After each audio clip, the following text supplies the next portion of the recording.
다윗은 도대체 어떤 사람일까요? 하나님과 다윗이 서로 뜻이 통했다는 뜻이에요. 마음이 맞는다는 것은 통하는 게 있다는 뜻이죠. 이것을 다른 어떤 성경학자는 통한다, 마음이 맞는다는 말을 하나님을 닮아간다, 하나님을 쫓아간다 라는 말로 설명을 했어요. 참 적절한 설명인 것 같아요. 두 번째, 다윗이 부러운 게 있습니다. 예배의 열정이 회복되는 거예요. 다윗이 나라를 세우고 맨 먼저 시작하는 것이 뭐냐? 우리 역대기를 잘 읽어보면 이렇게 나라를 세웠잖아요. 그 다음에 첫 번째로 다윗이 액션을 취하는 것이 뭐냐면 법궤를 회복하는 일. 이 다윗이야말로 앞길을 알 수 없는 고단한 인생을 살았잖아요. 이리저리 쫓겨다니면서. 그래서 그 고단할 때 하나님 앞에 어떻게 할까요? 법궤 앞에 묻고 싶은데 그게 안 됐다는 말이에요. 너무너무 고난당할 때 하나님이 없이 살아간다는 것, 하나님의 시야에서 벗어난다는 게 고통이었거든요. 그래서 평생 소원이 뭐냐? 내가 왕이 되면 법궤 앞에 물으리라. 이 마음을 하나님이 아시죠. 그래서 아모스를 통해서 이렇게 예언한 적이 있어요. 하나님께서 내가 다윗의 장막을 일으키겠다 이렇게 약속하셨거든요. 여러분, 하나님이 왜 특별히 다윗의 장막이라고 말했을까요? 다윗 이전에 모세의 성막이 있었잖아요. 그 다음에 다윗 이후에는 솔로몬이 멋진 제물을 가지고 솔로몬 성전을 엄청나게 크게 지었잖아요. 근데 그거 다 제껴놓고 왜 다윗의 장막을 하나님이 다시 세우겠다고 했을까요? 다른 두 성전과 모세의 장막에는 성소와 지성소를 갈라놓는 휘장이라는 게 있는데 다윗의 장막에는 그게 없었다는 거예요. 그러니까 하나님의 그 임재의 불꽃 안으로 바로 들어갈 수 있어요.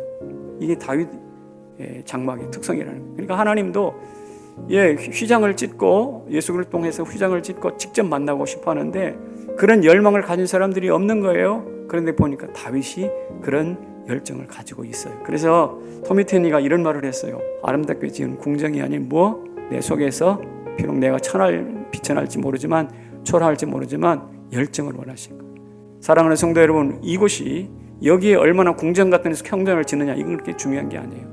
오히려 내 마음속에 하나님을 향한 열정이 불타오르느냐 그렇지 않느냐 이게 더 중요한 초점이라고 생각합니다. 결국은 다윗이 어떻게 됐는가?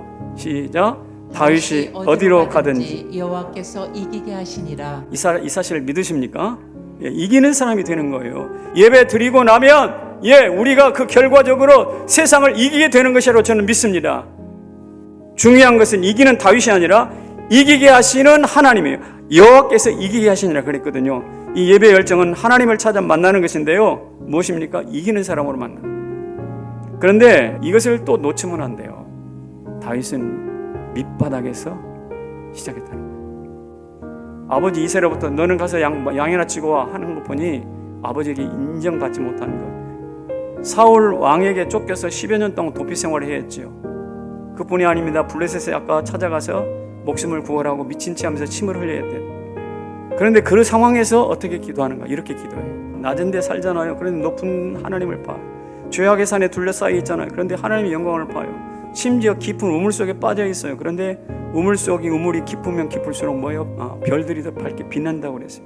그처럼 나는 어떻게 낮은 골짜기 죄악의 산에 둘러서 있지만 하나님의 영광을 바라봅니다. 그래서 다윗이 부러운 것이 사실이라고 한다면 여러분들은 다윗이 밑바닥에서 시작했다는 사실도 기억하셔야 됩니다. 오늘 말씀드린 시인처럼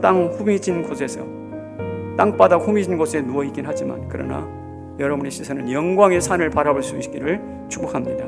비록 빠진 우물 속에서 있지만 밝게 빛나는, 그럴수록 더 밝게 빛나는 하늘의 별을 주목하시는 우리가 되시기를 바랍니다. 하나님은 다윗을 지은 것처럼 지금도 제2, 제3의 다윗을 짓고 있습니다. 그 제2, 제3의 다윗이 여러분과 제가 되기를 소망합니다. 마음을 합해 사람들을 모아주고 예배의 열정으로 똘똘 뭉친 사람을 하나님께서 지금도 일으키고 계시거든요. 우리가 정말 그분과 내가 하나가 소통하면 얼마나 좋겠습니까? 물맷돌 몇 개밖에 가진 게 없지만 원수들을 향해서 당당히 도전할 수 있다면 얼마나 좋겠어요. 그런데 말입니다. 기대하십시오. 우리의 이런 밑바닥 인생이지만 하나님께서는 우리를 마치 하늘에 빛나는 별과 같이 지어가시기 위해서 오늘 우리 안에서 일하고 있다는 사실을 기억하십시오. 오늘 이 자리에 와서 예배한 모든 여러분들에게도 나타나기를 축복합니다.